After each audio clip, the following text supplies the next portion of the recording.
de cœur de la matinée d'intégration à Strasbourg. Deuxième coup de cœur. Donc là aussi, ce qui nous a séduit, c'est ce regroupement de compétences. Un autre regroupement, vous en avez entendu un tout à l'heure. Maintenant, nous en avons un deuxième, il s'appelle OVNI. Il est donc présenté aujourd'hui par l'un des responsables. C'est ça. Voilà, Nicolas Berthelot. Et d'abord, ma question, c'est comment est venu l'idée et en quoi consiste OVNI, combien vous êtes, qu'est-ce que vous proposez comme solution, et tu vas nous dire tout ça à l'aide d'un PowerPoint. Bon, tout d'abord, merci de nous donner cette vitrine, 5 minutes pour présenter le groupement OVNI, que j'ai le plaisir de représenter. Alors effectivement, comment est né OVNI? Alors c'est pas 8 potes dans leur garage qui faisaient un peu d'intégration audiovisuelle et qui se sont dit tiens, si on se regroupait pour boire des bières tous les mois. Non, c'est vraiment arrivé d'un constat, d'une demande marché, puisque effectivement, début 2022, on a vraiment senti l'émergence de projets de plus en plus nombreux avec des couvertures nationales sur le secteur public ou le secteur privé. Et on s'est dit qu'on avait une offre à valeur ajoutée à apporter, puisqu'aujourd'hui, il y a un acteur vraiment légitime sur le domaine de l'intégration audiovisuelle nationale qui existe. Et sinon, il y a beaucoup d'acteurs non légitimes qui trustent des projets nationaux d'intégration audiovisuelle, souvent sur un malentendu dans des appels d'offres un peu globaux. Donc c'est d'abord né d'un irritant en réaction, parce que d'une part, on s'est senti légitime techniquement pour accompagner des clients, mais malheureusement, notre taille critique ne nous permettait pas d'accéder à ces marchés. Le fait générateur, c'est vraiment le côté business, c'est vraiment la frustration de ne pas pouvoir jouer sur certains projets. On avait à cœur de faire les choses professionnellement et d'apporter un cadre juridique clair. Aujourd'hui, un GIE, c'est une forme juridique qui existe depuis les années 60. Airbus était un GIE, le PMU est toujours un GIE. Enfin, il y a des GIE extrêmement connus. Et donc, ce cadre juridique, il est parfaitement maîtrisé. C'est-à-dire qu'on apporte à nos clients, aux clients qui nous font confiance au niveau national, quelque chose de très structuré, autant dans nos statuts que dans nos règles de fonctionnement, que dans nos modes d'engagement, dans nos modes également de sélection des projets sur lesquels on s'engage. Et on apporte à nos clients, en plus de ce cadre juridique sécurisé et sécurisant, une force de frappe qu'on pense être structurée. Aujourd'hui, OVNI, c'est une vingtaine d'agences partout en France, c'est 300 personnes, c'est 150 techniciens, c'est à peu près 80 millions d'euros de chiffre d'affaires consolidé. Et donc, on a une valeur ajoutée dans l'accompagnement. Et aujourd'hui, notre force, c'est clairement notre ADN commun. Notre ADN commun, c'est un ancrage territorial hyper fort. C'est-à-dire qu'aujourd'hui, un client national qui nous fait confiance, il aura ce supplément d'âme avec chacun des acteurs OVNI dans leur territoire en termes d'accompagnement et de service. Ce qu'on veut, et aujourd'hui on est tous animés par une passion commune, on a quand même la chance d'évoluer dans une industrie qui est quand même qui est canon, qui est beau. Quand tu parlais du Lutetia, tu arrives, c'est extraordinaire. Quand tu déploies des intégrations magnifiques dans des auditoriums extraordinaires ou des systèmes audio de folie, je pense qu'on peut être tous fiers de ce qu'on fait. On a tous cette fierté, on a envie de rendre le meilleur service possible.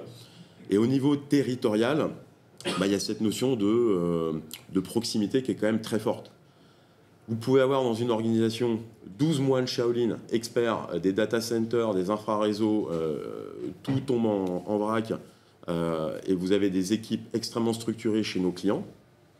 En revanche, vous avez le câble HDMI qui est débranché dans le bureau du président, panique à bord, et on va appeler l'intégrateur. Je la fais courte, mais cette notion de proximité, elle est quand même très forte, et c'est vraiment cette vocation qui nous anime aujourd'hui chez OVNI. L'ancrage territorial, TDLEC, ils existent depuis les années 60, et aujourd'hui, la plupart des acteurs qui sont membres d'OVNI sont sur leur territoire depuis plus de 10 ans en règle générale. Nous, nos missions sont simples. C'est vrai que ce qu'on a constaté en 2 ans, c'est l'évolution un petit peu de l'objet d'OVNI. Ouais, je vous l'ai dit, c'était clairement une dimension business qui nous a animés au tout début, c'est se dire, mince, pourquoi aujourd'hui, finalement, parce qu'on a une taille critique trop faible, on ne peut pas aller jouer sur des projets sur lesquels on est légitime techniquement. Et finalement, on arrive à la conclusion 2 ans après, oui, on répond à des appels d'offres nationaux, entre 1 et 2 par an. On n'a pas vocation à se transformer en machine à répondre aux consultations. Mais surtout, ce qui a pris le pas, c'est vraiment 3 missions clés. Premièrement, la dimension formation. On a organisé une masterclass l'année dernière et ça a été vraiment très bien perçu par nos équipes. Et c'est vrai qu'aujourd'hui, ces masterclass, c'est l'opportunité pour nous de dire à nos partenaires, on veut s'engager avec vous. Et c'est peut-être plus simple pour vous de prévoir quelque chose de très spécifique pour OVNI si on apporte 40 ou 50 techniciens à un instant T à un seul endroit, plutôt que de gérer tout au long de l'année la gestion de la montée en compétences, etc. Donc vraiment, là, cet outil OVNI, ça nous permet aujourd'hui d'avoir peut-être une facilité dans la formation et la montée en compétences de nos équipes, et puis de brasser un peu les idées. Moi, aujourd'hui, je représente la société DEA, d'ailleurs, bienvenue à Strasbourg. C'est top de faire cette première étape à Strasbourg. On n'est pas les meilleurs, on n'est pas des génies, on a besoin de se benchmarker, on est dans un processus d'amélioration continue, et finalement, d'échanger avec ses pairs, c'est quand même extrêmement enrichissant. Donc le volet formation. Après, on ne va pas se mentir, il y a également un volet optimisation. Et ce volet optimisation, l'origine même d'un GIE, groupement d'intérêt économique, c'est la mise en commun de ressources. Aujourd'hui, dans l'optimisation, ça va être l'optimisation de nos processus, l'optimisation de nos conditions d'achat, l'optimisation des process de formation. Donc aujourd'hui, ce GIE, et là on est en ce moment dans cette étape, avec la sélection d'un master distributeur, oui, c'est de demander effectivement à nos partenaires de mettre un cadre spécifique autour des membres du GIE pour nous aménager du confort et peut-être nous focaliser un peu plus sur notre mission d'accompagnement auprès des clients.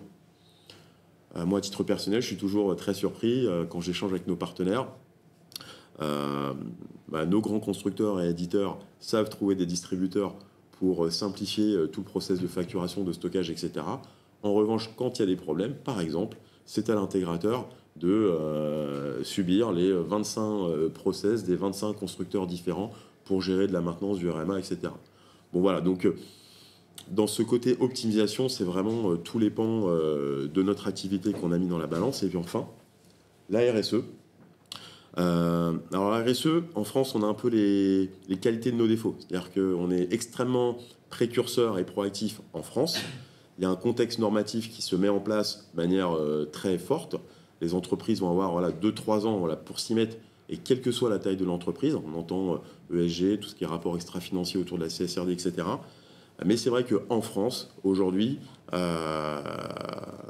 a une proactivité chez nos clients qu'on retrouve assez peu au niveau global ou même chez certains acteurs dans certains pays européens.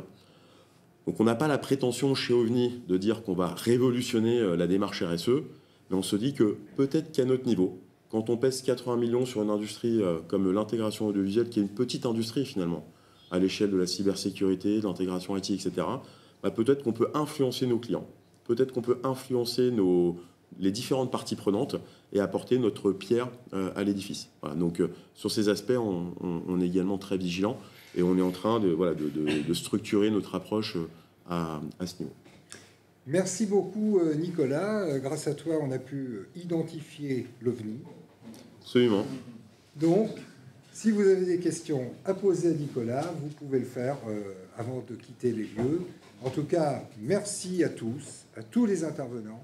Moi, j'ai trouvé que ces tables rondes étaient particulièrement intéressantes. Vous avez été tous concis, brillants, informatifs, et c'est ce qu'on souhaitait faire. Donc, Smart Intégration Mag remercie tout le monde. On vous souhaite de belles réalisations, de continuer votre métier que vous faites avec passion. Je crois qu'il y avait une belle représentation de la profession ce matin. Et encore une fois, merci à vous.